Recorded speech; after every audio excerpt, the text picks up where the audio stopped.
إن الحمد لله نحمده ونستعينه ونستغفره ونعوذ بالله من شرور أنفسنا ومن سيئات أعمالنا من يهده الله فلا مضل له ومن يضلله فلا هادي له وأشهد أن لا إله إلا الله وحده لا شريك له وأشهد أن محمدا عبده ورسوله أما بعد. Alhamdulillah, sekali lagi kita bersyukur kepada Allah Subhanahu Wa Taala pada malam ni kita dapat berhimpun sekali lagi untuk meneruskan perbahasan kita tentang kitab Fiqh Al-Manhaji. Pada minggu lepas kita bincang tentang sejarah hidup Imam Syafi'i. Kita bincang silsilah kitab dia. Kita bincang tentang hukum baca Fatihah ketika imam baca jahar. Hari ini kita akan masuk terus lah. Kita akan masuk, kita akan start baca kitab lah.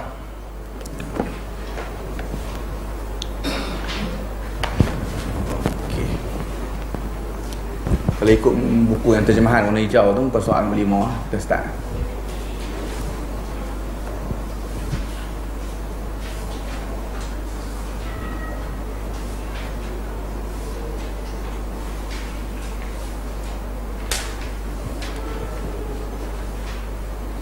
Bagi tentang takrif ilmu fiqh, sumber dan istilahnya. Sebelum kita nak belajar tentang ilmu fiqh tu sendiri, sebelum kita nak belajar tentang hukum yang berkaitan dengan semayang, tentang muamalat, tentang jual beli, tentang hukum hakam, taharah, ayat apa semua. Jadi penulis nak tarik kita punya perhatian tentang beberapa istilah fiqh. Dan supaya kita kena faham istilah ni dari segi makna, dari segi istilah macam mana. Pentingnya untuk kita faham dari segi makna, dari segi istilah ni, sagi kita akan hurai. Kita tengok dulu. Yang pertama sekali, makna fiqh. Inna li fiqhin ma'nayain. Fiqh tu ada dua makna. Satu makna lughawi, satu makna istilahi. Makna lughawi dari segi bahasa. Dari segi bahasa, fiqh ni makna dia faham. Jadi secara tak langsung yang kita nak belajar ni tentang hukum hakam ni, kita nak faham hukum hakam. Ulama bila dia nak, macam saya kata sebelum ni, ulama bila dia nak bincang sesuatu perkataan dari segi sudut bahasa, dia akan tengok Quran guna macam mana bahasa tu. Perkataan tu digunakan oleh Quran macam mana. Dengan Quran guna macam tu, dia akan terjemah perkataan tu macam mana Al-Quran maksudkan. Contoh dalam ni penulis bagi beberapa dalil. Fama li haula'il qaumi la yakaduna yafqahuna haditha. Tentang orang munafik, yang tak faham perbicaraan, maksud yang tak faham tentang ayat-ayat Allah, nak sampaikan ilmu tauhid, nak sampaikan untuk mengesahkan Allah ni, jangan sekutukan Allah, benda macam ni, dia pun hampir-hampir tak faham. Maksud yakadu, hampir ni dalam bahasa Arab, yakadu la yafqahun, hampir-hampir tak faham, makna kata dia tak faham lah. Bukan macam bahasa Melayu kalau hampir-hampir tak faham ni, dia nak faham lah tapi tak rupa nak faham lagi tak. Kalau bahasa Arab, dia kata hampir-hampir tak faham tu memang tak faham. Jadi yafqahun digunakan untuk memberi maksud faham di dalam ayat tu. Seterusnya ayat yang kedua bincang tentang macam mana langit yang 7, bumi dan segala isinya bertasbih kepada Allah Subhanahu Wa Taala. Bertasbih kepada Allah Taala, walakin la tafqahuna tasbihahum. Tapi kita tak boleh nak faham tasbih dia. Kamu tidak akan boleh faham tasbih dia. Tapi Allah Ta'ala tak kata tafhamun, Allah Ta'ala tafqahun. Jadi faqiha yafqah dengan fahima yafham mempunyai maksud yang sama. Kesimpulan dia, kita nak kata fiqh ni makna dia faham. Okey, kita kena jelas yang ni. Sebab apa sekali kita tengok. Okey, lepas tu hadis Nabi pula tentang satu orang yang solat Jumaat, dia jadi imam dan dia berkhutbah. Inna tala salati rajulun qasra khutbatihi ma'innatun min fiqhi. Satu orang bila dia khutbah dia lebih pendek, solat dia panjang, khutbah dia pendek. Solat dia tu lebih panjang. Solat Jumaat ni dia lebih panjang solat dia daripada khutbah. Khutbah dia pendek dah. Menunjukkan kata dia faham. Sekali lagi, hadis Nabi guna perkataan fiqhi untuk masuk kefahaman dia, fahmihi.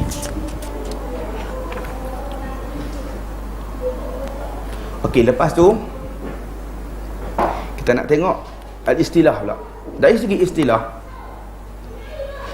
ma'rifatul ahkam syar'iyyah muta'alliqah bi a'malil mukallifin wa aqwaluhum wa muktasibatun min adillati tafsiliyah wa hiya nusus min al-Quran wa sunnah wa ma yatafarra' anhuma min ijma' wa ijtihad.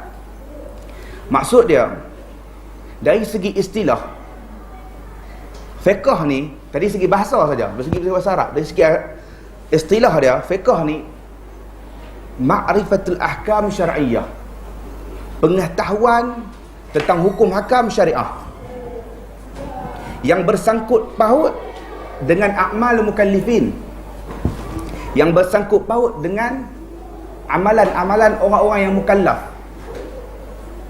Sekali kita syarah, wa aqwaluhum, dan perkataan mereka, muktasibatun min adillatuha tafsiliyah, yang dicedok ataupun yang diambil, yang diekstrak daripada dalil-dalil yang terperinci daripada ayat-ayat Al-Quran dan Sunnah.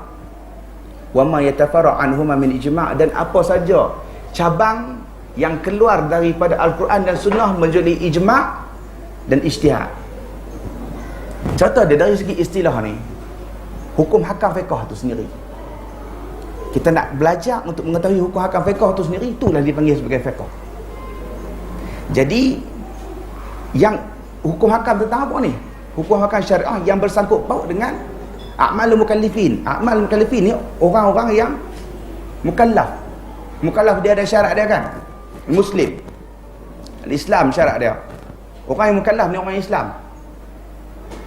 Jadi orang yang bukan Islam tak wajib atas dia lah belajar fiqh. Lepas tu orang yang akil, orang yang berakal, nak belajar ilmu ni, kita nak bincang tentang orang yang berakal. Bila kita nak bincang bab semayang, kita nak cerita bab semayang, sunat dia macam ni, sebelum asar, lepas asar, ada tak ada apa semua, kita nak bincang dengan orang yang berakal.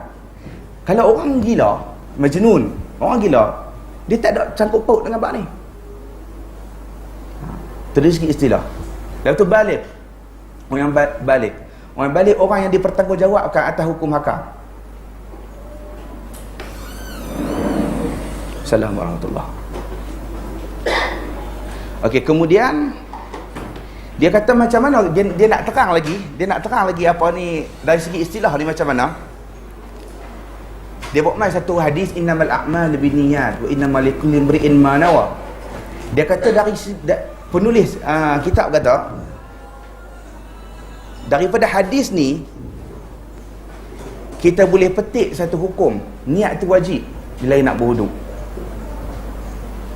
Bab lafaz tak lepas tu kita tak payah bincang lah. Maksud niat tu wajib, niat lintasan hati kita tu wajib waktu kita nak berwuduk. Pasal apa? Ni dalil dia. Yang dia buat mai cerita semua ni, dia nak terang tentang apa? Tentang hukum, tentang apa ni? Istilah ma'rifatul ahkam tadi. Kemudian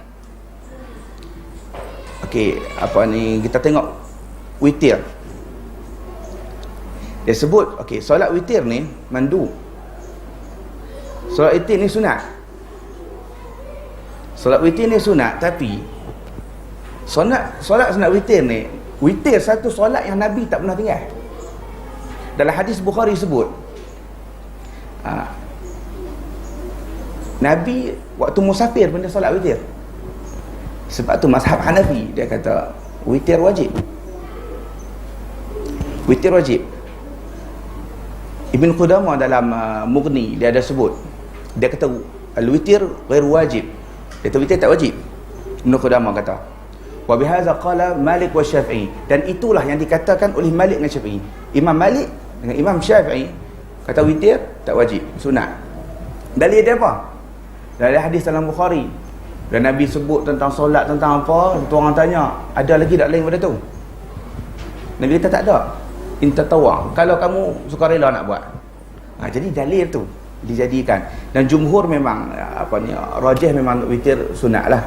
Tapi bukan senang untuk tinggal saja-saja. Sebab Imam Ahmad dia sebut satu kata-kata yang terkenal. Imam Ahmad kata, man taraka witr amdan fahuwa rajul su. Imam Ahmad kata, siapa yang tinggal solat witir saja-saja, dia seorang lelaki yang buruk. Imam Ahmad kata, siapa tinggal witir saja, seorang lelaki. Dia tak kata wajib pun. Tapi sebab Nabi tak pernah tinggal. Sebab tu mazhab Nabi kata wajib. Bila Nabi tak pernah tinggal ni, menunjukkan satu macam nak kata wajib. Tapi bila ada hadis yang menunjukkan, bila orang tanya Nabi selain benda tu ada wajib tak? Nabi kata tak ada. Kecuali tatawwu'. Kecuali dia suka rela.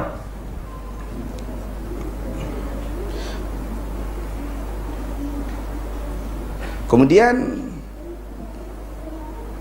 lepas daripada tu penulis bawa lagi tentang solat lepas asar makruh. Ambil dari hadis Nabi kata, okey, solat lepas asar ni kita nak share sikit. Solat lepas asar ni dia ada satu benda yang orang kata apa, solat sunat 2 rakaat lepas asar, ada hadis Nabi larang. Tidak. Okey, Nabi larang, la salata ba'da subuh hatta tartafa' al-syam wa la salata ba'da asar hatta taghib al-syam. Tiada solat selepas subuh sehinggalah naik matahari. Tiada solat selepas asar sehinggalah taghib al-syam, sehinggalah tenggelamnya matahari. Tapi kita nak kata solat ni tak boleh solat kan? Tapi dalam hadis Bukhari, dengar, kita keluar sikit lah daripada kitab kita sembang kan. Okey, dalam hadis Bukhari Nabi sebut, Aisyah sebut, ma taraka an-nabiy sallallahu alaihi wasallam sajdatain ba'da al-'asr 'indi al-qat. Selama mana Nabi duduk dengan aku, Aisyah kata, Nabi tak pernah tinggal solat lepas asar sekali pun. Ada siapa baru dengar? Solat lepas asar Nabi tak pernah tinggal. Dan Nabi kata lagi, riwayat dalam Bukhari dan Muslim, muttafaqun alaih, hadis kuat, tak ada siapa boleh tolak. Salatan ma tarakahuma Rasulullah SAW fi baitil qad sirran wa alaniyatan. 2 salat yang Nabi tak pernah tinggal langsung dalam rumah dia, sirran, sembunyi-sembunyi ataupun terang-terang. Raka'atain qabla al-fajr, 2 rakaat selepas sebelum subuh, wa raka'atain ba'da al-asar, dan 2 rakaat lepas asar. Hadis Bukhari juga. Hadis satu lagi, hadis ni lagi kerah, diriwayatkan oleh Imam Bukhari juga, wallazi zahaba bihi ma tarakahuma hatta laqiya Allah. Dan Nabi Muhammad tak pernah tinggal solat lepas asar sehinggalah dia bertemu Allah Taala. Wa ma laqiya Allah Taala hatta suqila alaihi salah. Dia waktu dia nak berjumpa Allah, waktu dia dekat-dekat nak wafat tu, dia orang kata suqila alaihi salah, dia jadi teruk nak sembahyang susah lah. Tapi dia tak tinggal. Wa kana yusalli katsiran min salatihi qa'idan. Dan dia sembahyang lepas asar duduk. Macam mana kita nak combine 2 hadis tu? Tadi kata tak boleh sembahyang, kena tunggu matahari tenggelam. Tapi Nabi buat tak tinggal. Sebenarnya solat ni hanya khusus untuk Nabi sahaja. Abu Bakar pun tak sembahyang lepas asar. Hadis-hadis ni semua kukuklah lagi kita pergi baca Bukhari kan, kita selok. Wih, rupanya lepas asar ni kena sembahyang, Nabi tak tinggal. Dia tak nak tahu ulama tak jumpa hadis ni kan. Lepas tu dia abang pergi buat. Jadi nak abang kata hak ni hanya untuk Nabi saja. Jadi tak wajib atas kita solat. Dah haram, bukanlah ada ulama kata makruh. Nabi larang. Bila semayang tu ada sebab ke tak ada sebab? Contohlah orang tu dia masuk masjid, tahiyatul masjid lah apalah semua kan. Dia nak semayang dengan sebab nak khadha ke ada masalah apa ke? Tu di situ ulama ada 2 pendapat. Satu yang kata tak boleh. Waktu dilarang tak boleh semayang apa pun tak boleh. Dan ada ulama yang kata boleh. Dan yang rajih, yang lebih tepat, yang kata boleh bila sembahyang tu ada sebab. Bukan dia nak sembahyang sunat tu.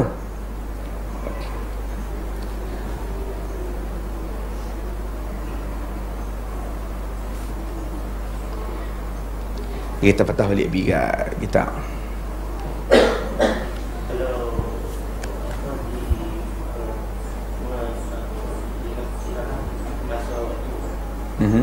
Kalau dia tak terhad saya ada macam apa ya saya lepasan dan dia tak ada waktu any time with solat.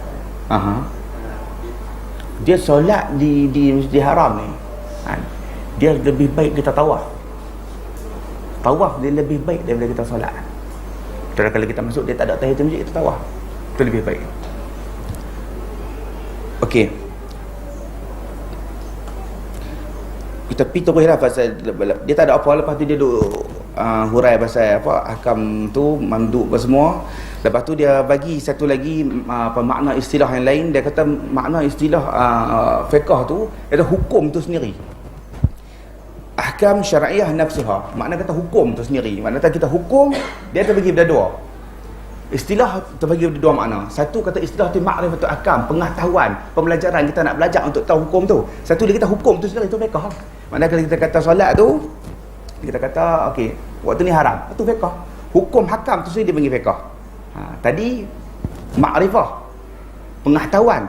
Hak ni hukum hakam tu sendiri dipanggil, kita boleh panggil fiqh. Dua makna yang betapa boleh guna dalam masa yang sama. Okey, lepas tu dekat sini ada satu tajuk, irtibat fiqh bil aqidah islamiyah. Hubung kait, ikatan fiqh dan akidah Islam. Di sini kalau siapa baca dulu sebelum mai, dia buat main macam-macam dalil lah. Okey, kita nak habaq tadi di sini. Sebelum kita pilih, kita ambil makna. Kita dah ambil makna lughawi dengan makna istilahi tadi. Saya nak habaq kata makna lughawi dan istilahi sebelum kita belajar ilmu apa-apa, sebelum kita nak tahu apa, kita kena faham dua-dua makna ni. Kalau kita tak faham dua-dua makna ni, kita akan keliru. Macam bab bid'ah lah, orang duk keliru. Duk habaq kita apa kullu muhdatsatin bid'ah wa kullu bid'atin dalalah wa kullu dalalatin finnar. Kita kullu ni bukan semua. Kita kullu ni ayat Quran, memang ayat Quran sendiri pun guna kullu pada tempat yang bukan nak masuk semua. Memang bukan semua bid'ah dalalah. Kalau hang faham bid'ah tu laghawi. Sebab tu laghawi istilah ini main peranan penting. Bila kita tak boleh faham hak ni, jadi rabung. Jadi kita tak ketahuan. Dak kullu ni dia ni duk tengkang dalam apa Facebook dan internet, orang duk tengkang. Dia kata kullu ni bukan semua. Duk ulang hak tu lah. Orang hak yang berdebat dengan Dr. Rozami pun duk ulang hak tu jugalah. Kullu bukan semua. Sebab tu nak kena faham lughawi apa, istilahi apa. Kalau istilah lah, Imam Syatibi sebutlah tariqatun fid din mukhtara'ah, satu jalan dalam agama yang dicipta, tudahi syariah, yang bertentangan, yang berlawan untuk mentadingi syariah. Yuqsadu biha ta'abbud, dan dimaksud dia untuk kita mendekat, untuk kita ta'abbud dengan Allah, mendekat dengan Allah Taala. Tu istilah dia. Kalau bid'ah lughatan muhdas, benda yang baru. Jadi dia dok kata benda yang baru bukan semua bid'ah. Kita pun tak kata lagu tu. Kita nak kata hak istilah tu. Dah ada setengah sampai orang kata, tapi orang kata apa, nak sebut tapi tak gamuk kan. Apa, bila kadang-kadang kita tengok orang tu hebat, orang yang terpelajar kan? Tapi bila benda macam ni dia cakap, kita pun orang kata apa, pening ke, boleh demam. Sungguh dia yang cakap tu orang hebat, ada profesornya, ada doktornya, tapi bila cakap tentang bid'ah, dia nak faham lughawi istilahi ni, dia tak boleh faham. Tu benda ni benda asas. Sebelum nak pergi belajar bab tu, ngaji dulu lughatan dengan istilah. Dapat lughatan dengan istilah, baru kita nak boleh pecah hukum dengan baik. Macam apa ni Omar kata, apa ni amal bid'ah haza, sebaik-baik bid'ah ni macam ni, yang apa, sembahyang tarawih kan semua kan. Omar kan masuk Omar ada bid'ah apa? Lughatan. Kalau nak kata bid'ah tu istilahan, tariqatun fid din, satu jalan dalam agama yang direka. Sembahyang tarawih ada dah zaman Nabi. Nabi dah buat dah. Cuma Nabi dengan sebab-sebab tertentu, takut diwajibkan apa semua, Nabi berhenti. Dia sembahyang sekali, 2 kali, 3 kali ya. Lepas tu Nabi berhenti. Lepas tu dah benda tu tak ada dah, syariat dah tak turun dah. Mak teruskan, orang tahan ni bid'ah yang terbaik. Maksud dia bid'ah tu bukan reka benda yang baru. Benda yang baru, jamaah yang dikumpul dalam satu tempat tak dilakukan zaman Nabi, tak dilakukan oleh zaman Nabi dengan seterusnya. Orang kata dengan masa yang lama, zaman Abu Bakar pun tak sempat buat. Itu dia bagi bid'ah. Bid'ah dari segi bahasa lah tu. Dia orang duk main tegak kita, ada kata lagu tu anak hang tak payah pakai pampers, Colgate hang tak payah pakai, kereta hang tak payah beli. Ni lah, kes tak faham ni saja. Kes tak faham lughatan dengan istilah. Okey. Kita pergi irtibat fiqh hubung kait fiqh dengan akidah. Tadi kita sebut syarat mukallaf kan. Syarat-syarat mukallaf. Tadi kita sebut dia ada akil, orang yang berakal, itu muslim atau berislam, orang yang Islam. Baligh. Orang tambah bulu ke dakwah lah apa lah semua. Okey, tapi nak habaq di sini irtibat hubung kait fiqh dengan akidah tu mempunyai hubung kait yang rapat. Sebab apa? Sebab kita nak jadi mukallaf, syarat dia kita kena Islam.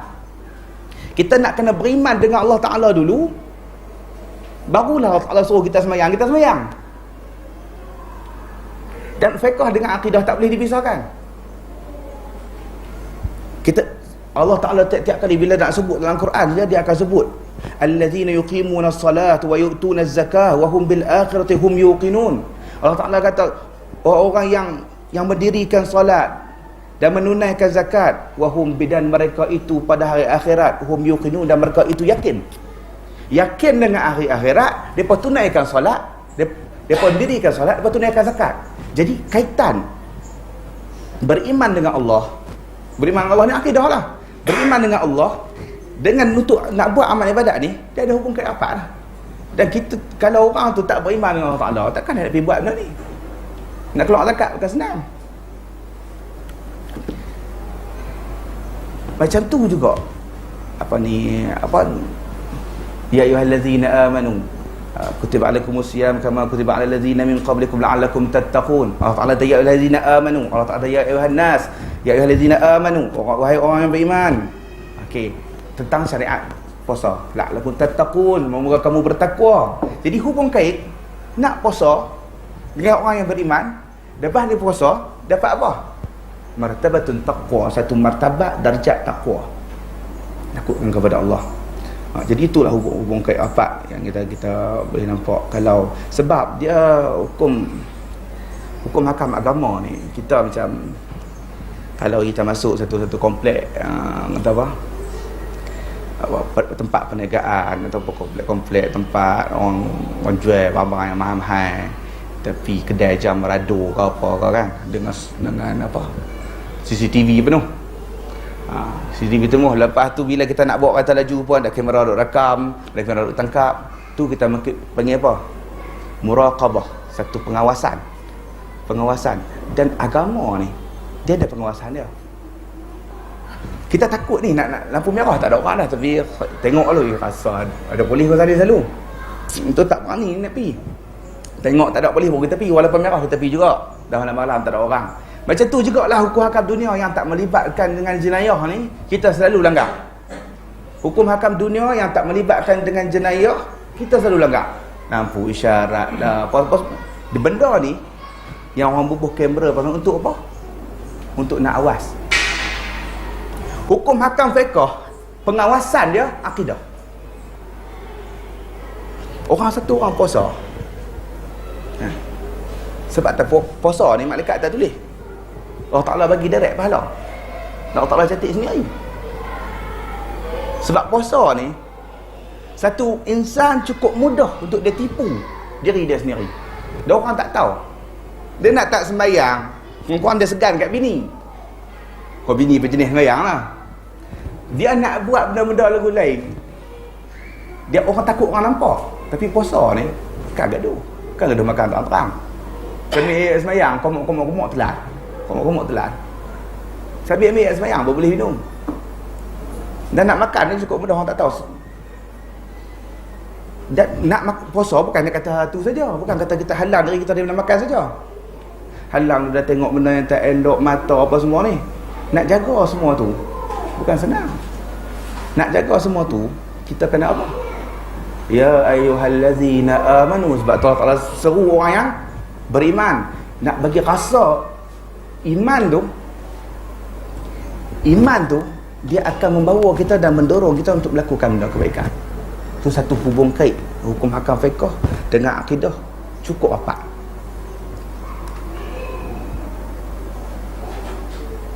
Terusnya kita tengok benda yang sama juga lah dari disebut macam mana Allah Ta'ala haramkan semua.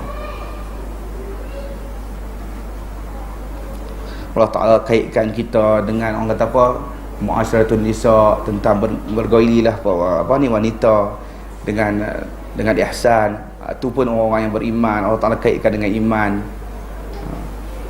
Lepas tu apa ni, banyaklah contoh-contoh di sini. Ya ayyuhallazina amanu innamal khamru wal maisiru wal ansabu wal azlam rijsun min amali syaitan fajtanibuh. Apa ni tentang hukum hakam tentang pil, apa ni arak, judi kan, semua ni kalau kita nak terang satu jadi panjang. Makna kata Allah Ta'ala kaitkan nak haramkan arak, Allah kaitkan dengan iman. Sebab tak ada iman dia minum juga. Tambah maisir wal ansab wal azlam, jenis duk pintu kanti di bomo ni. Mu tak ada iman tak payah. Sebab dengan bomo ni habaq betul-betul dia cerita bomo ni dia memang susah dengan orang Melayu ni. Dia bawa ni ada sahabat cerita pergi rumah semang-semang dia abang. Dia kata dok sungguh, dia kata pi tu duk pi banyak dah, pi kat dia lega. Pi kat bomo Siam ni kan lega. Hospital pi, KMC, PMC apa semua pi jenis dah. Bekam dah, sunnah. Bekam pun tak mau. Bila pi kat Tok Bomo ni, Tok Bomo tanya nama mak apa? Habaq nama mak. Dia cerita lagu ni, nak tahu nah, kalau orang tu kita nak pergi berubat, dia kata perbuatan Islam, dia kata dia buat asal Islam. Kalau dia tanya nama mak, tahu dah jin syaitan tak ada benda lain. Terikmak orang yang buat benda jahat ni, dia katanya nama mak, tapi bukan semua.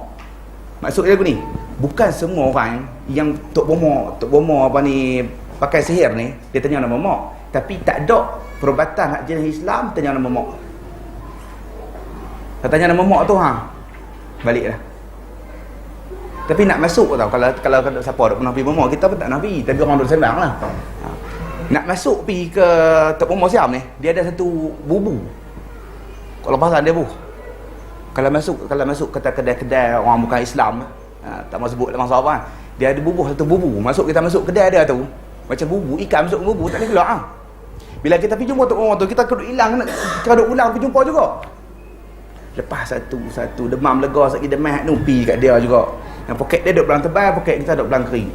Kalau perasan lah, kalau kita perasan pi kat kedai orang bukan Islam, dia hak yang duk tulis macam-macam tu satu-satulah hak orang kita pun buat kan. Dia buat macam bubu tu, dia gantung bubu kecil je. Bubu tu bukan boleh tahan ikan kari boleh masuk, kawan tak lepas. Dia tahan bubu kecil lah. Simbolik kalau kita masuk kita kena cerak.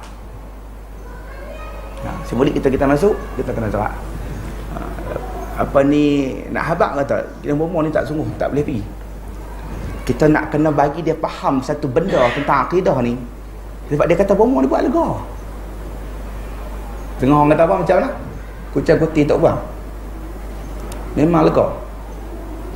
Tapi memang bomo kadang-kadang dia buat memang jadi lega sungguh. Bukan kebetulan. Sebab benda yang jahat kalau tak jadi orang tak pergi. Betul tak? Kalau kita pergi kat bomo, dah lah bayar. Ini kat Padang Sidi, masuk lalu kat Padang Sidi tulis tu, bomo muda. Saya buat mak tu warna merah. Tak kan? Wallah ni dengan bisnes kat bomo pun.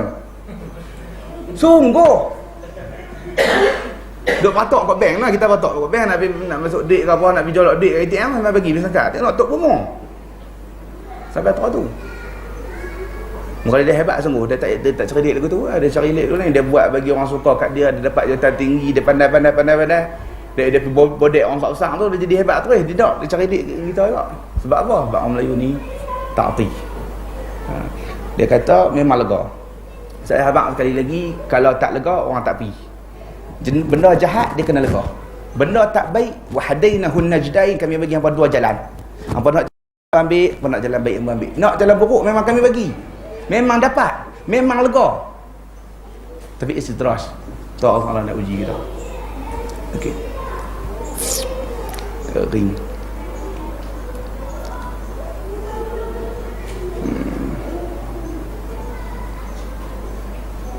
Okey. Kita bercepat sikit seterusnya. Syumulatul fiqh islami li kulli ma yahtaj ilaihi nas. Fiqh Islam ni dia menyeluruh tentang apa saja yang diinginkan oleh manusia. Apa saja yang manusia kehendaki, fiqh ada jalannya. Dia contoh dia ginilah, tak ada satu undang-undang agama lain, tak ada satu agama dalam dunia ni yang boleh susun satu undang-undang yang sempurna macam kita boleh susun. Nak apa? Ekonomi. Kita ada ekonomi Islam. Ada kita mendengar ekonomi Kristian.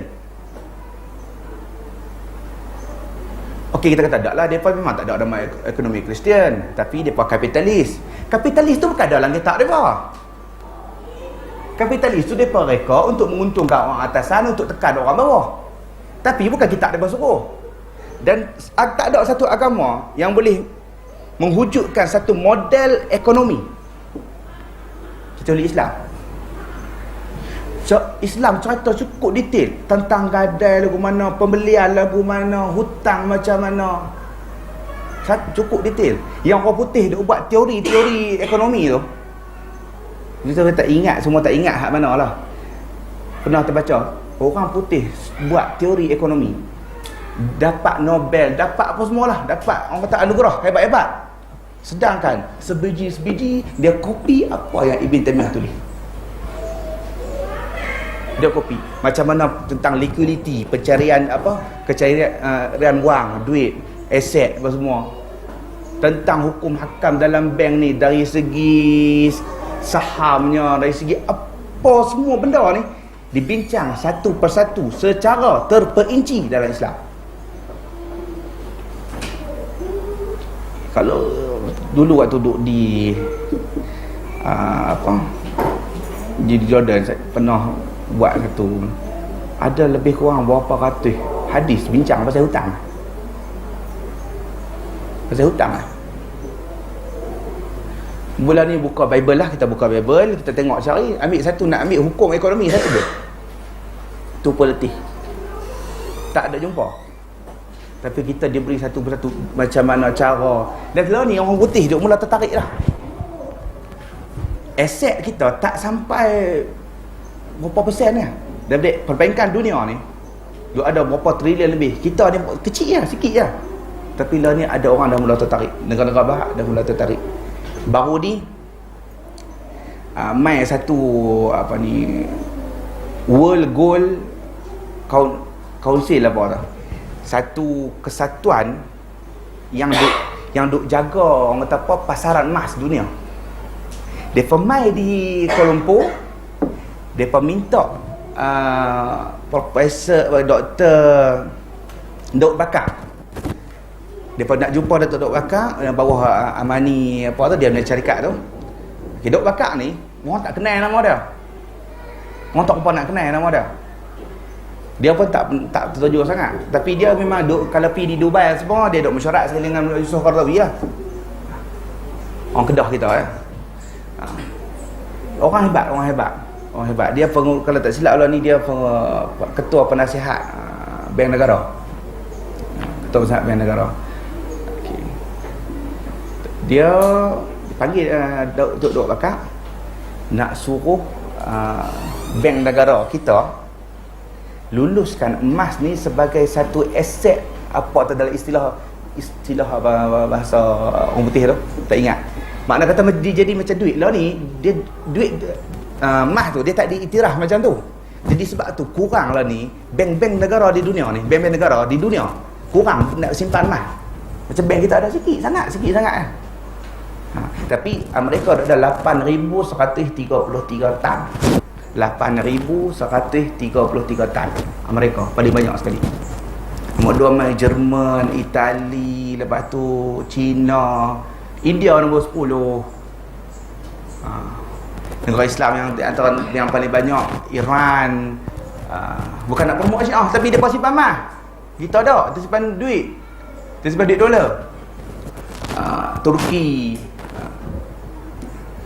Kita kalau tak silap result tahun 2011 tu gila mahal tu Jordan tu. 2011 kita ada 33.8 tan. 33.8 tan. Ada 33,000 kilo. Dengan Amerika ada 8,133. Tu dulu dia tak tahulah. Jadi depa ni depa nak buat gold standard. Makna kata satu polisi syariah untuk mah. So dia tak duk wakak itu depa mesyuarat satu tempat. Makna kata dia tengok orang minat dengan kita punya polisi. Orang minat dengan kita punya, orang kata apa, sistem ekonomi. Sampai kira duduk di mesyuarat tu, kita ada seorang sahabat baik penduduk dalam sekali mesyuarat tu, kita boleh maklumat daripada dia lah. Bila mesyuarat tu duduk bakar dengan dia, duduk sembang, heran pelik kau buat yang orang kafir ni demand nak minta kan siapa. Kok dah depa ada agenda sebaliknya. Depa duk terfikir nak buat gold standard. Satu orang kata apa, satu gold standard kita nak terjemah macam mana. Satu polisi khas lah. Mah ni macam mana boleh jadi satu-satu. Nak suruh pakai ekonomi Islam buat untuk mereka. Dan mereka nak benda tu diluluskan oleh bank negara dan permintaan mah akan naik dan harga mah akan naik. Itu yang mereka nak. Jadi mereka minta bantuan kita. Asalnya waktu buat mula-mula ni, siapa yang mula-mula buat bank Islam? Bank Islam di dunia ni siapa mula-mula buat? Orang yang mula-mula buat bank Islam pada tahun, kalau tak silap, 60 lebih, buat yang Ikhwan Muslimin buat di Mesir. Tu pun tak lama kekangan kerajaan. Tu dari segi bank. Tapi institusi kewangan Islam yang pertama di dunia tabung haji. Institusi kewangan tabung haji dia bukan bank. Okey, tapi institusi kewangan Islam yang pertama tabung haji. Lepas tu kemaklah banyak di Jordan pembuat, di Mesir pun buat tu bank Islam kita yang ada lah ni.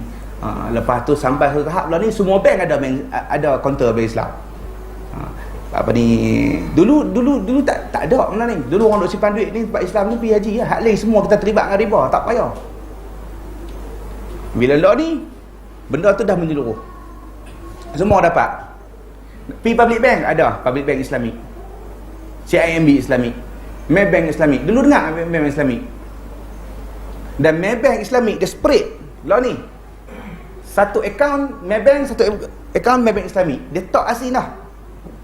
Kalau kita nak back in kat orang melalui online, kita bubuh situ Maybank, contoh pasal bank pula, no? Tak apalah, saya maaf sikit.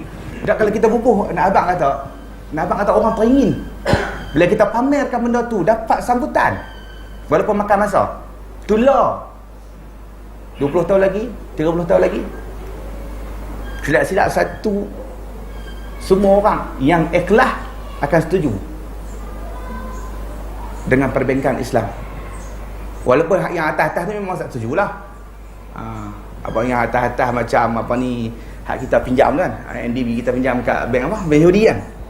Kita pinjam MDB berapa bilion dekat bank Yahudi, gold salesman apa lah. Kita pinjam hak tu, bank dia betul memang dia takkan setuju lah. Yahudi memang takkan setuju lah.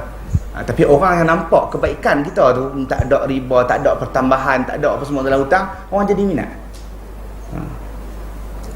Alright. Okey.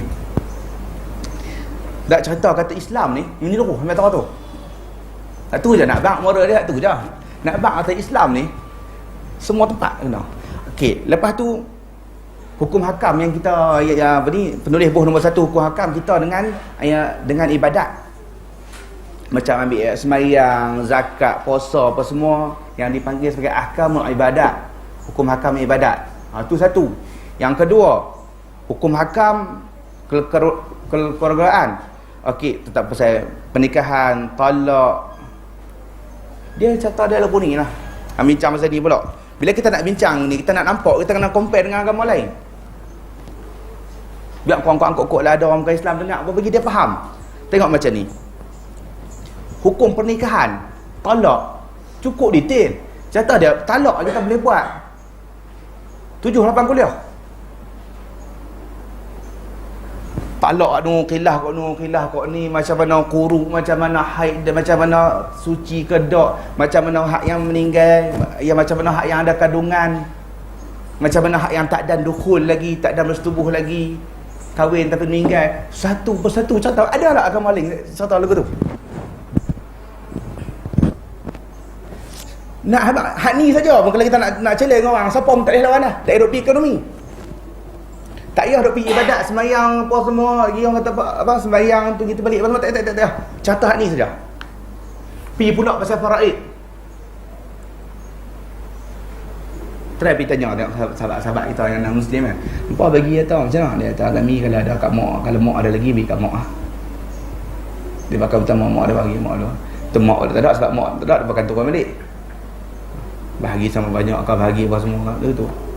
Kita ada satu persatu hak tu tak duk pok nakam boleh dapat. Tapi semua di dari segi hukum, tapi dari segi apa orang kata apa praktikal hari ni dia tak apa nak jadi. Dia bila pop nakam dapat harta tu, contohlah seorang meninggal ada anak perempuan seorang. Okey. Dia si mati. Mak pak tak ada si mati ni. Mak tak ada, ayah tak ada. Isteri mati dah. Yang mati ni lelaki. Dia ada perempuan seorang, tapi dia ada adik. Harta tu boleh dekat perempuan ni setengah lagi, boleh kat pak nakal dah. Boleh kat adik dah. Kalau dia kita fikir logik lah. Wih, tak adil lah. Patut bagi semua ni, patut pop nakal tak ada ambil. Orang kata lah. Pasal apa Islam bagi kat pop nakal? Pasal apa bila ada anak lelaki, pop nakal tak boleh dapat? Bila tak ada anak lelaki, anak perempuan seorang, dia dapat setengah. Dan baki daripada setengah tu, setengah lagi lah dapat kat pop nakal. Sebab apa? Sebab dalam Islam pop nakal dia akan ambil berat atas anak nakal dia.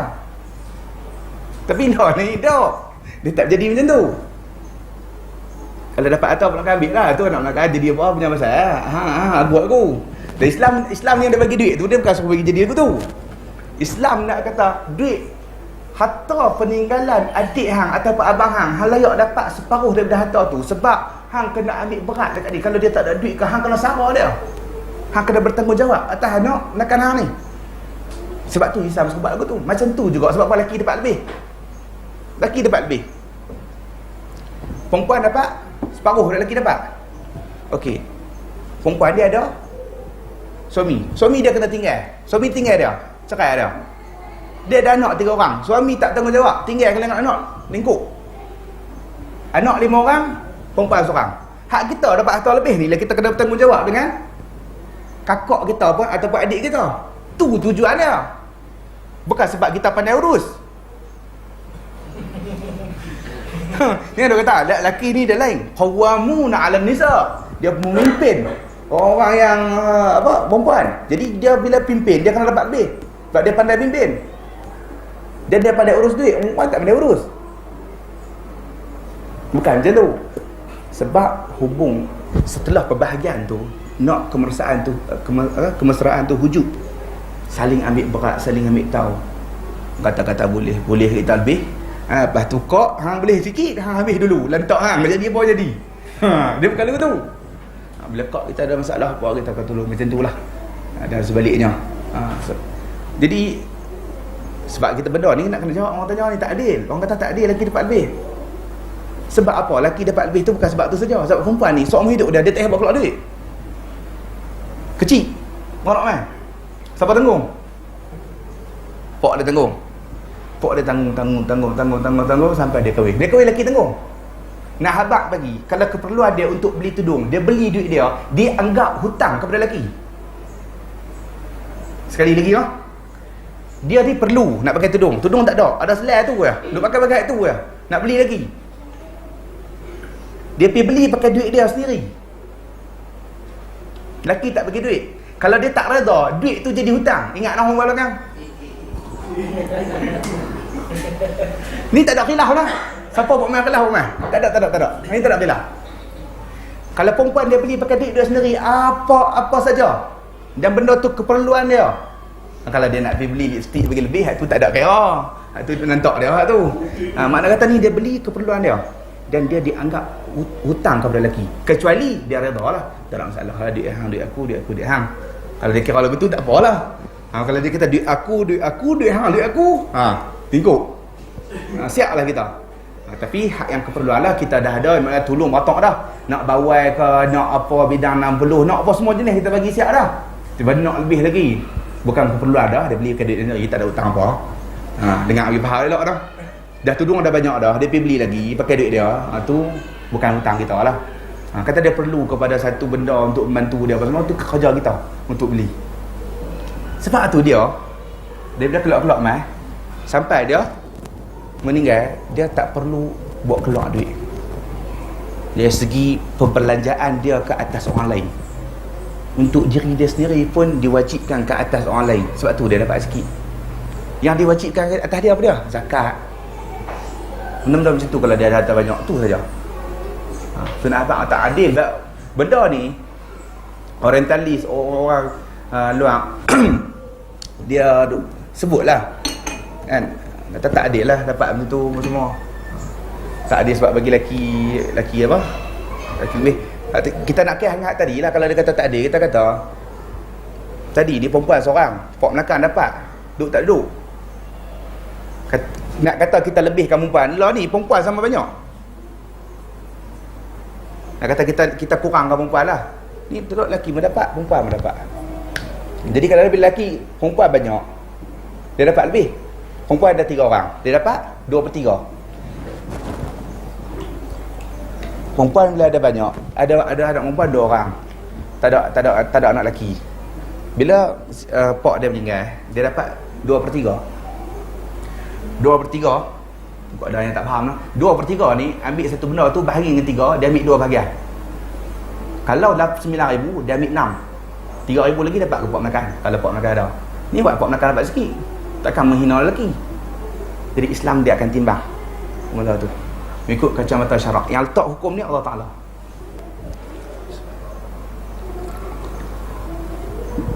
Okey, itu dia pergi pula pada hukum hakam apa ni yang berkenaan dengan perbuatan manusia seperti muamalat, ba'duhum ba'dan wa syira', dan kita sebut tadi dah. Islam dia letak hukum jual beli, hukum gadai, hukum apa ni sewa. Lepas tu samalah, lepas tu yang seterusnya hukum hakam yang melibatkan dengan kewajipan pemerintah untuk melaksanakan keadilan, wadaf'un zulum, dan menghalang daripada terzalimi dan tanfisul hakam, dan melaksanakan hukum hakam. Okey, Islam satu agama, satu lagi dia bagi garis panduan kepada pemerintah. Pemerintah boleh buat macam ni, kita kena taat dengan pemerintah. Walaupun ketok tengah belakang pun kita kena kata yes man. Ketebuh hak nombor cukai lagi, yes man. Tak boleh lawan. Kalau lawan jadi apa? Khawarij. Betul ke tak? Okey tak. Jadi nak abang kata pemimpin dia kena tunaikan keadilan, dia kena buat keadilan. Dia tak boleh menzalimi rakyat. Itu sudah pasti. Dan benda tu hukum hakam jelas. Makna kata benda yang melibatkan pemimpin pun agama sebut, agama bagi garis panduan. Yang seterusnya hukum hakam tentang iqab, tentang hukuman macam apa ni, hudud, apa ni, takzir apa semua tu disebut juga.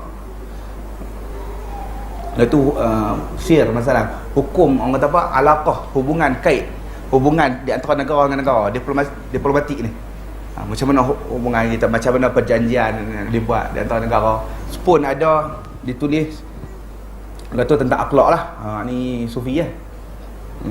Tak akhlak, tak adab. Okey. Pun disebut ada kitab-kitab yang tulis tentang tasawuf apa semua. Okey. Ada orang tak suka dengan tasawuf ni. Kan? Kita pun tak suka, bukan kata tak suka, dia tasawuf dia ada yang seleweng, ada yang betul. Hak betul itu kita kena ambil manfaat lah. Sebab fiqh, ahli fiqh dia ajak kita rukun sembahyang ada berapa. Ahli tasawuf ataupun tazkiyatun nafs ataupun kita nak kata dengan ahli zuhud, dia ajak kita macam mana nak khusyuk dalam sembahyang. Dia tak ajak rukun, dia tak ajak rukun, dia tak ajak apa, dia ajak penyucian jiwa. Kalau orang fiqh dia ajak kata sembahyang kena macam ni, kat takbir macam ni, apa semua. Okey, hak tu orang fiqh ajak.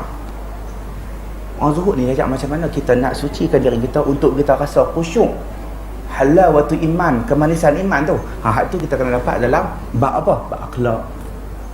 Dalam bab apa ni, ihsan. Apa semua. Untuk kita dapat kemanisan iman tu. Okey.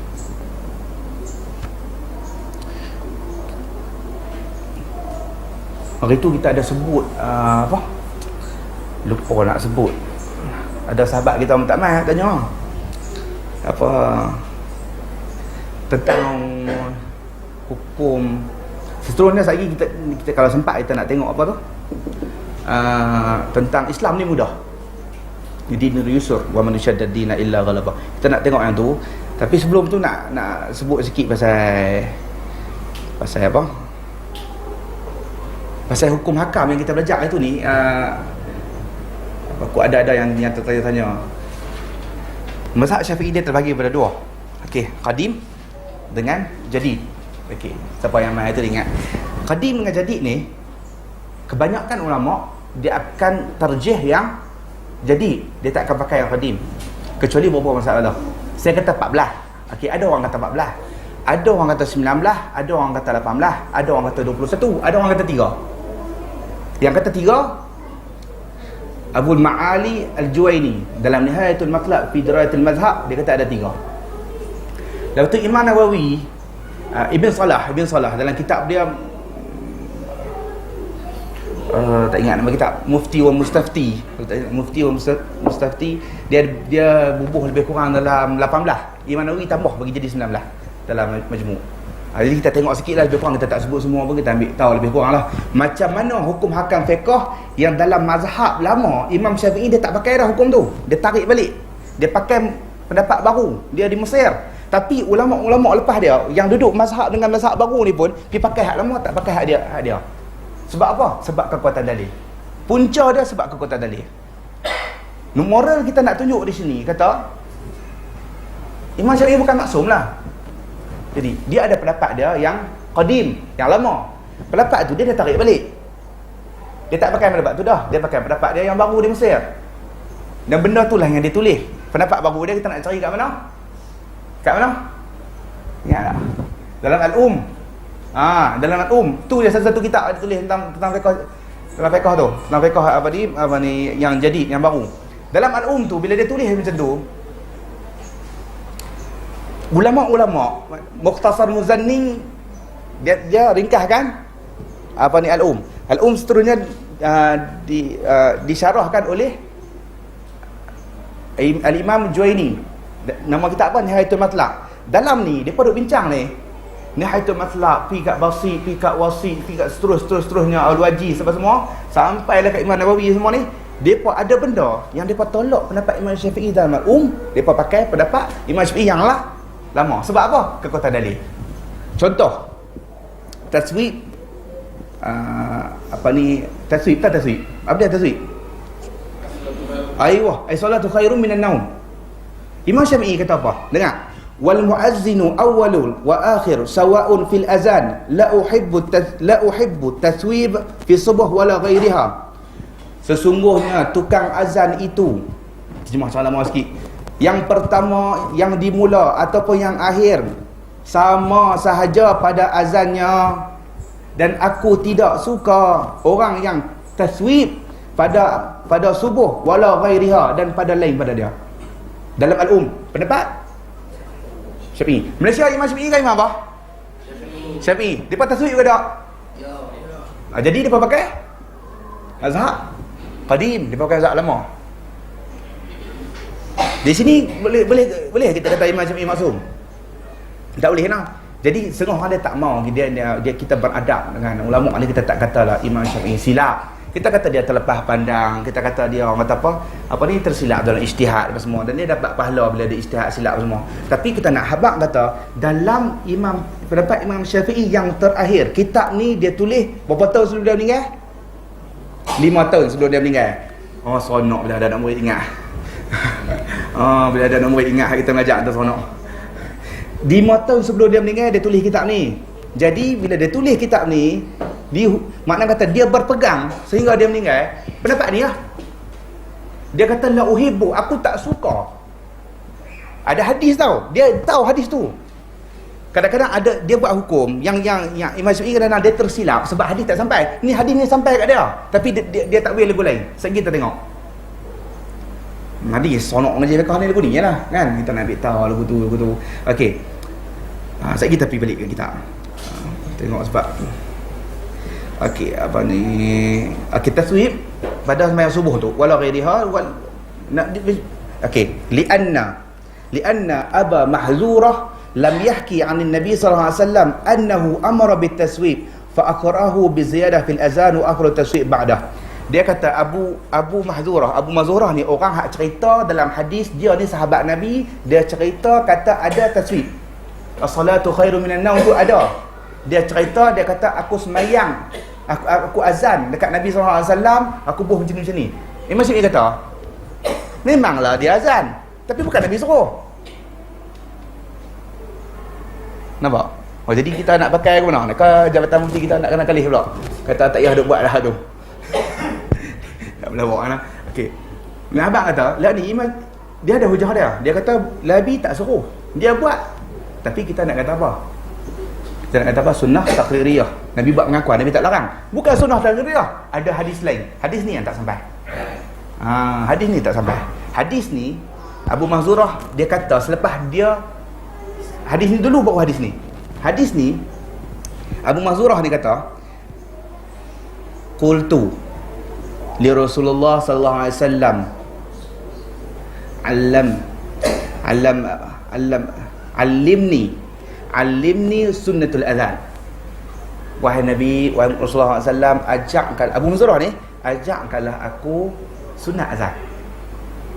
Nabi sebut satu-satu. Allahu Akbar sampai. Okey. Nabi kata wa in kana fi wa in atau kama qala Rasulullah SAW, tak pernah ingat kata wa in kana fi subuh wa qul as-salatu khairu minan naum.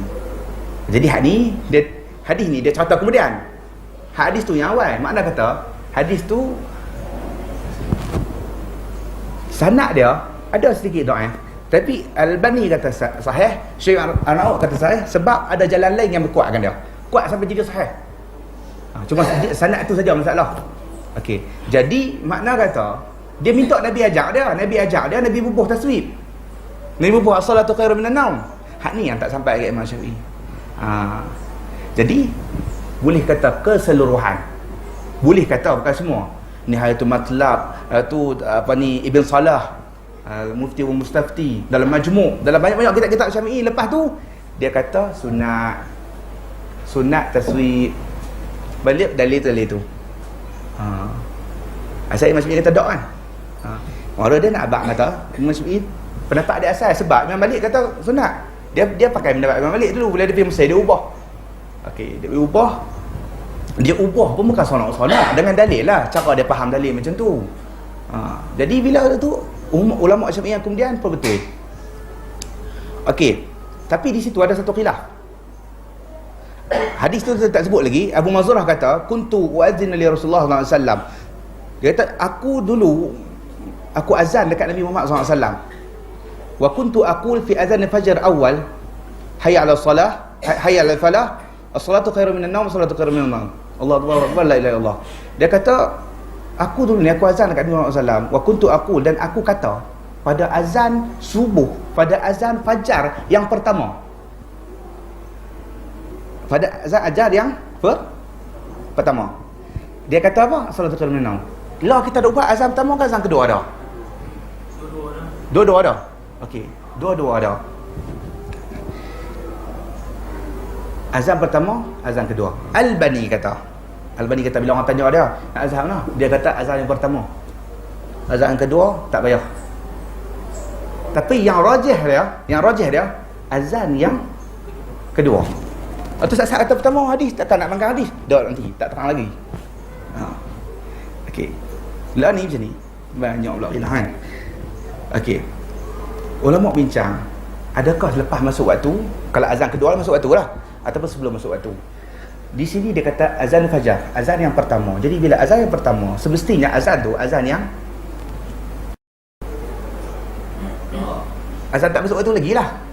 Azan fajar yang pertama. Okey. Yang kedua dah masuk waktu. Kalau yang pertama kata, yang kedua tak kata. Kita buat dua-dua. Okey. Al-Badi kata buat yang pertama saja, yang kedua tak payah. Okey. Ulama bincang. Setelah diteliti, okey, yang kita nampak rajih azan yang masuk waktu sahaja. Kalau nak buat azan kedua pun tu asal tak ada nak, yang pertama pun nak buat tak ada masalah, tapi tak ada dalil yang tunjuklah. Okey, sebab apa tengoklah. Wa kuntu aqul fi azanil fajar. Dia kata fajar awal. Dia kata azan fajar yang pertama. Azan sebelum tu bukan fajar. Betul tak? Azan pertama, azan waktu malam, hujung malam. Azan tu. Azan yang fajar ni fajar betul tak? Tak fajar tak boleh azan subuh. Betul tak? Masuk waktu fajar kan? Bila masuk waktu kita azan, dia kata azan yang pertama. Lepas tu hak kedua mana? Takkan azan dua kali. Jadi dia kata azan hak nu azan, lepas tu hak ni azan lagi azan. Jadi 3 kali semua azan. Tak. Maksud dia azan yang pertama, azan kedua dia iqamat. Iqamat sebab apa? Sebab dia ada dalil. Sebab dia Nabi pernah guna perkataan azan untuk iqamat. Dalil dalam Bukhari, Nabi sebut baina kulli azanain salah. Nabi kata setiap dua azan tu sembahyang. Sembahyang apa? Yang sunat lah. Mana kata lepas azan subuh, tahu nak tunggu qamat tu kita sembahyang. Zuhur tunggu qamat kita sembahyang. Kulli salah, tak ada sembahyang. Mana tahu sebelum ni. Sebelum sembahyang fardu, lepas azan kita sembahyang sunat. Subuh, zuhur, zuhur, asar, maghrib, isyak. Ada khilaf tak? Tak ada kan? Semua sebelum sembahyang boleh. Yang tak boleh lepas waktu mana? Subuh dengan asar. Alright. Jadi maksud dia azan fajar tu azan yang masuk waktu lah. Sebab kalau orang tanya, dia ada kata azan pertama, hak kedua mana? Hak kedua tu qamat. Qamat pakai azan. Tak tu. Nabi pakai azan. Baina kullu azanain salah. Takkan di antara dua sembahyang tu. Kalau orang kata dia nak berlawan, dia kata azanain tu memanglah, tapi nak abang kata azan dua tu. Azan apa? Azan awal tu dengan azan yang nak masuk waktu. Tengah-tengah tu boleh sembahyang. Takkan seorang azan dua kali. Takkan asal azan dua kali. Jadi azan hak yang kita boleh sembahyang tiap-tiap kali lepas azan tu, maka azan dengan qamat lah. Jadi yang rajih, yang saya cenderung pendapat tu, kita azan yang ada taswib tu waktu azan masuk waktu subuh tu. Azan yang pertama tu nak buat tak buat tu tak ada masalah lah. Tak ada lari, tak ada dalil yang larang. Okey. Yang kedua, baca Fatihah. Kita baca Fatihah, kita sembahyang. Rakaat pertama, rakaat kedua. Rakaat yang ketiga dengan keempat, ataupun rakaat yang ketiga dalam maghrib, kita baca Fatihah saja. Kita tak baca surah kan? Okey. Tengok Imam Syafi'i kata apa? Wa fi ukhrayain ummul Quran wa ayatan wa amma zada kana ahabba ilayya. Dalam Imam Syafi'i kata wa ukhrayain. Wa ukhrayain ni dua rakaat yang selain daripada dua rakaat yang pertama. Dua rakaat dia panggil kedua yang lain. Kedua yang lain tu apa dia? Kedua yang lain tu lain daripada rakaat yang pertama kedua lah. Hak kedua pertama kena baca sekali dengan surah kan. Alright. Dia kata yang keempat dalam sembahyang rubaiyah ataupun yang sembahyang tiga maghrib, kita kena baca juga surah. Dia kata jelas. Dia kata pada dua rakaat yang selain daripada yang pertama, yang kedua, Ummul Quran, Fatihah dan ayat, dan apa yang dia dibaca lebih daripada itu, ahabba ilayya, aku lagi suka. Kalau siapa rakaat ketiga ni, memang maghrib rakaat ketiga, Kan rakaat 3. Kalau sembahyang jahat, kena jahat semua kan. Rakaat 3. Baca. Ustaz. Nun wal qalami wa ma yasturun. Agak orang ketok lah kan. Agak orang ketok lah. Orang kata hak ni. Kalau hak kita nak kata apa? Wahabi. Memang Wahabi. Dia tak tahu kita pakai macam ni. Rakaat ketiga boleh baca surah. Rakaat keempat pun boleh baca surah. Jadi tapi nak abang kata, tapi tu pendapat dia yang baru. Pendapat yang baru dia banyak orang pakai, tapi hak ni orang tak pakai. Orang pakai hak lama. Hak lama dia kata la yustahab. La yustahab. Okey. Tapi boleh tak nak baca? Tapi nak tahu hukum sikit. Boleh tak nak baca? Kalau baca jadi berdosa tak? Tak. Kalau baca tak berdosa.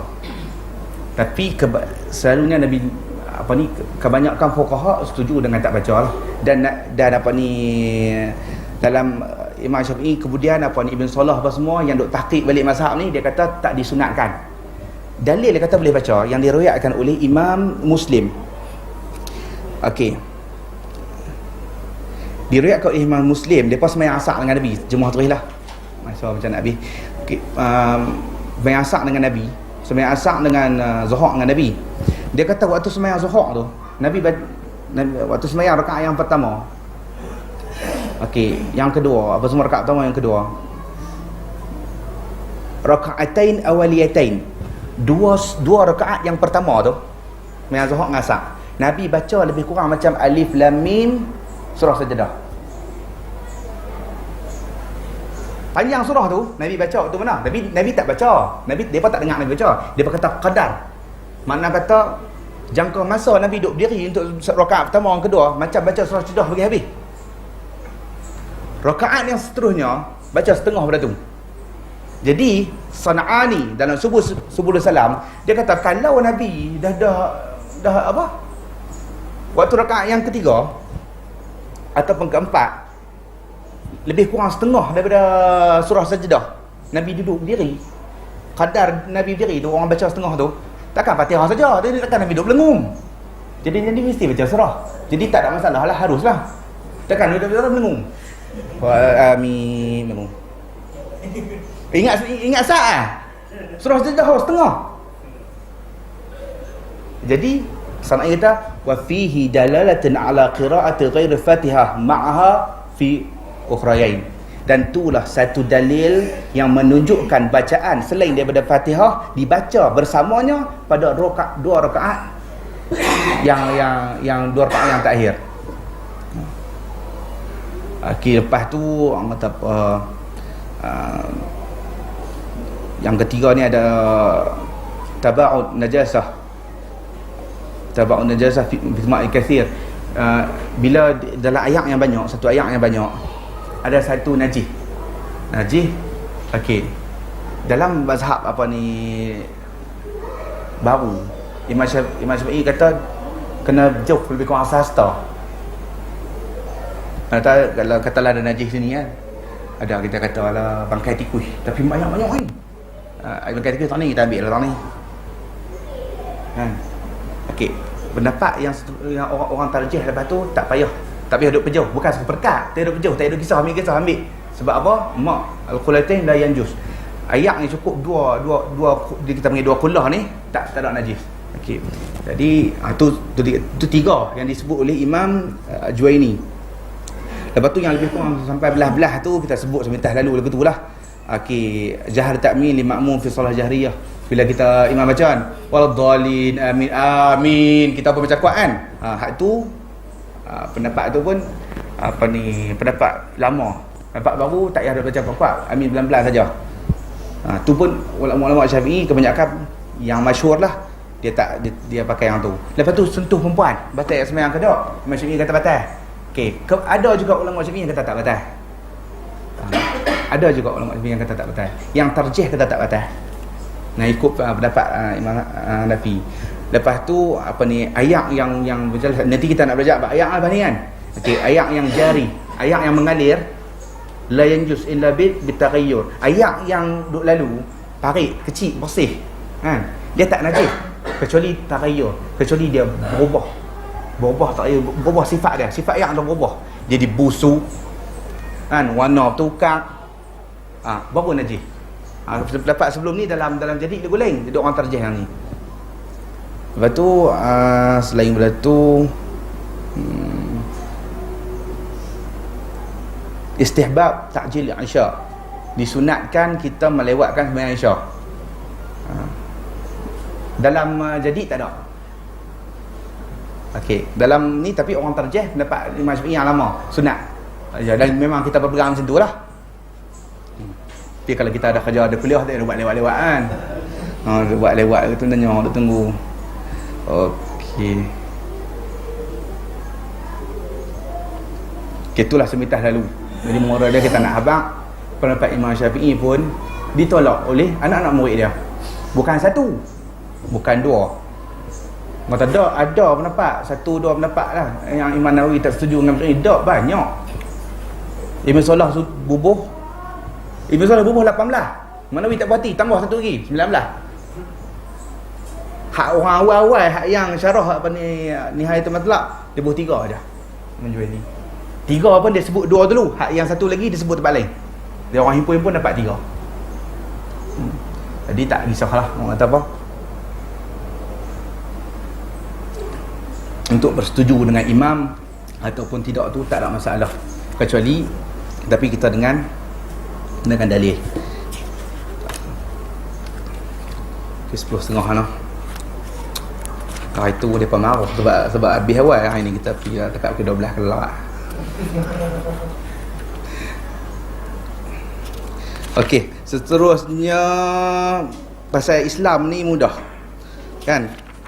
Betul tak? Islam ni mudah, mementingkan kemudahan dan mengelakkan kesulitan dalam terjemahan. Okey. Yang ni kita baca minggu depan lah. Lagi segar sekian ada nak ngeliat silat panggung semua kan. Silat panggung tak apa nak kenal. Okey, buka sikit lah apa soalan yang kita boleh jawab, kita jawab, tak boleh jawab, kita jawab minggu depan. Begitulah kita hukum start, lebay yang tak pakai. Okey. Kau buat dah nak tanya apa?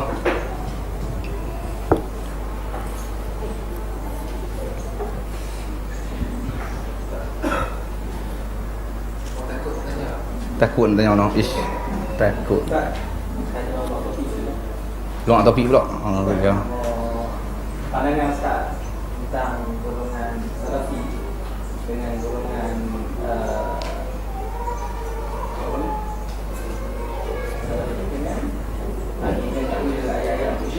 Asy'ariyah. Jadi di antara dua ni ada perbalahan tentang sifat-sifat Allah ni. Jadi sifat kita dengan mereka macam mana? Adakah Asy'ariyah ni kafir sebabkan dia takwil ayat-ayat mutasyabihat ni, ataupun dengan Asy'ariyah sendiri pun ada juga yang mengkafir golongan ni kata mujassimah, faham ayat literal itu je. Jadi apa masalah? Wah, soalan ni satu ayat kuliah lain. Malah kita jawab dah ringkas. Okey. Perbalahan tentang golongan yang dipanggil sebagai Salafiyin ataupun dengan golongan Asy'ariyah ataupun Maturidi apa semua kan, kalah dengan salah. Okey. Ya, sebenarnya Salafi ni kita tak boleh nak sandarkan kepada sesuatu orang. Salafi ni dia tak ada pok, dia tak ada satu mazhab nama salaf. Salafi tak ada. Satu mazhab nama Salafi, satu pok nama kumpulan Salafi, sebab semua orang akan mendakwa dia salah. Hatta Ahbas sendiri yang merepek yang mampu pun dia kata dia salah. Okey. Macam tu juga Syiah pun kata dia salah. Syiah pun kata dia salah. Salah dia salah dengan Nabi Ali je lah. Salah Ali, Nabi yang lain tak boleh pakai. Ada 3 orang. Okey. Nak bincang perbalahan yang berlaku di antara golongan yang dipanggil sebagai Asy'ariyah dengan yang berpegang dengan manhaj salaf dari segi mentakwil kat ayat Al-Quran, begitu, mentakwil kat ayat mutasyabihat. Okey, satu ada macam ni. Kita kembali kepada sejarah asal. Waktu zaman dulu ni, zaman Nabi kan. Zaman Nabi tu tak ada orang, bila orang tanya Nabi, Tuhan duduk di mana? Turun langit, orang tak tanya dah. Duduk langit macam mana? Orang tak tanya dah. Jadi sahabat Allah tu faham. Tak ada siapa tanya. bila orang semua faham, orang tahu Allah Ta'ala ni, bila turun ayat laisa kamitslihi syai', Allah Ta'ala ni tak sama dengan makhluk. Jadi kalau kita kata Allah bersemayam di atas arash, kita kata Allah duduk kan? Jadi kalau Allah duduk, dia kena ada bungkuk pada boleh duduk. Orang yang cakap macam ni, dia sendiri dah samakan Allah Ta'ala dengan makhluk. Kita kata laisa kamitslihi syai', Allah Ta'ala kata istawa, kita terjemah macam tu lah. Okey, tapi yang jadi haru lah ni, yang jadi haru bukan lah ni, dah lama dah jadi haru. Okey, bila mai apa ni geng-geng apa falsafah Yunan apa semua ni, okey, depa nak orang kata depa nak benda tu kena, bila benda yang ada ni dia kena wujud. Betul tak? Okey, benda yang ada, bila benda tu wujud dia kena ada, boleh nampak. Allah Ta'ala tak boleh nampak. Tapi ada golongan yang dipanggil mujassimah, depa mentajassimkan Allah, depa buat telinga Allah Ta'ala macam ni, ada yang sampai melukis. Nak bangkit lawan geng-geng ni. Okey, nak bangkit lawan geng-geng ni. Okey, Asy'ariyah dia ambil pendekatan dia waktu mula-mula lah. Imam Abu Hasan Asy'ari sendiri, lepas tu dia patah balik dengan kitab ada Ibanah. Siapa kata Ibanah Saudi reka, tak apa, kita main sembang. Ibanah, dalam risalah ila ahli sughra, dalam apa maqalat islamiyin, ada 3 kitab dia. Takkan 3 kitab ni dia tak karang. Dia kembali balik kepada pegangan salah. Pegangan salah macam kita contoh. Okey, dia ambil pendekatan nak lawan apa ni, dia takwilkan ayat-ayat macam tangan, dia kata kuasa, okey, istiwa, dia kata istaula apa semua, dia terjemah apa semua, dia takwil ayat tu untuk nak lawan apa ni. Tapi law ni, okey, nak abang lah, law ni kita tak perlu takwil dah. Dalam kampung kita bukan ada Mu'tazilah, tak ada support ramai cerita falsafah Yunan, kupang orang tak ada, orang tak bincang lah sebab tu. Jadi kita tak takwil pun tak apa. Saya cenderung pendapat tak takwil. Kita serah benda tu dekat Allah Ta'ala. Allah Ta'ala kata yad, kita kata yad. Tapi takkan kita nak biar tak terjemah. Tak kita nak baca yad tu, orang yang tak tahu makna yad tu tangan, takkan kita tak terjemah. Takkan tangan kita nak terjemah kuasa. Kalau kita tak mau takwil lah, kita kata kita tak takwil, makna ni serah kat Allah Ta'ala. Okey, orang akan kata la, takkan kita nak baca yadullah fawqa aydihim, takkan kita nak terjemah, tak terjemah yadullah, takkan nak. Okey, kalau kita tak mau takwil, kita nak biar lagu tu je.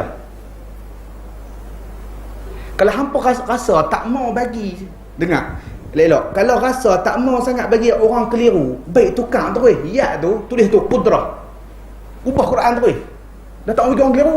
Kalau bubuh ya orang Arab keliru, kalau terjemah tangan orang Melayu keliru juga, betul tak? Jadi benda ni memang tak selesai. Tapi kita tak setuju orang yang mengkafirkan Asy'ariyah. Kita tak setuju. Kita tak setuju dia dalam satu pendapat ni saja. Dan dia juga sedaya upaya, dengarlah, depa juga ni sedaya upaya untuk membersihkan Allah daripada tuhan mujassimah dan tuhan orang yang berdengki kepada Islam. Depa ni macam tu. Bukan depa saja takwil lagu tu, tapi hak masalah dia, orang yang kemudian ni ambil pendapat takwil, dia duk hentam orang yang tak mau takwil. Dia kata tak ada seorang salah pun tak takwil. Ni gila. Sungguh. Orang yang kata, saya pernah lah bersembang, berdebat dengan satu orang. Dia kata tak ada seorang salah pun yang tak takwil, semua takwil. Tu dia champion hang. Imam Bukhari takwil, semua takwil, semua takwil lah. Sahabat-sahabat semua takwil. Semua sahabat takwil tak jadi khilah kita. Selesai lama sahabat ni, semua sahabat takwil. Kes sahabat tak takwil jadi macam ni. Yang takwil bukan orang lelaki-lelaki, Ibn Hajar, Nawawi. Takkan kita nak kata pok ni sesat. Ilmu dia kita dah ambil, kitab dia kita dah baca. Satu lagi apa? Ibn Jauzi. Bukan Ibn Qayyim, Ibn Jauzi lah.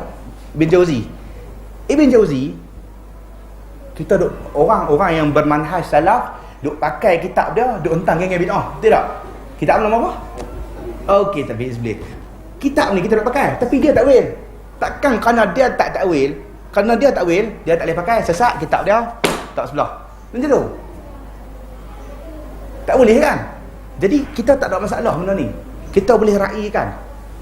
Tapi cuma kita ada prinsip, kita ada pendapat kita, sebab kita nampak yang ni lebih selamat. Lebih selamat, lebih jelas, lebih memahami, lebih memahami dan lebih jelas. Jadi kita pun tak takwil. Tu je. Tapi kalau nak suruh kita nak hantam orang yang takwil, kita nak kata sesat apa semua, tak ada. Takwil pada zaman tu keperluan. Takwil pada zaman tu keperluan. Ingat, untuk nak lawan pok-pok yang merepek ni, falsafah Yunan, itu keperluan. Jadi dengan keperluan tu lah kita takwil. Sebab tu bila dah habis dah dalam Ibanah, dia tulis sebelum Ibanah Maqalat Islamiyin Risalah ila al-Sughra, dia tulis bahasa Syari, tulis dah, dia dah patah balik dah. Orang kata Ibanah, dengar ni memang selalu dah. Kalau kita sebut Ibanah, kalau Ibanah dia kata ada Ibanah ni Gian Saudi buat.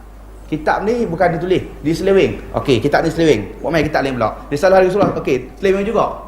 Maqalat Islamiyin seleweng juga.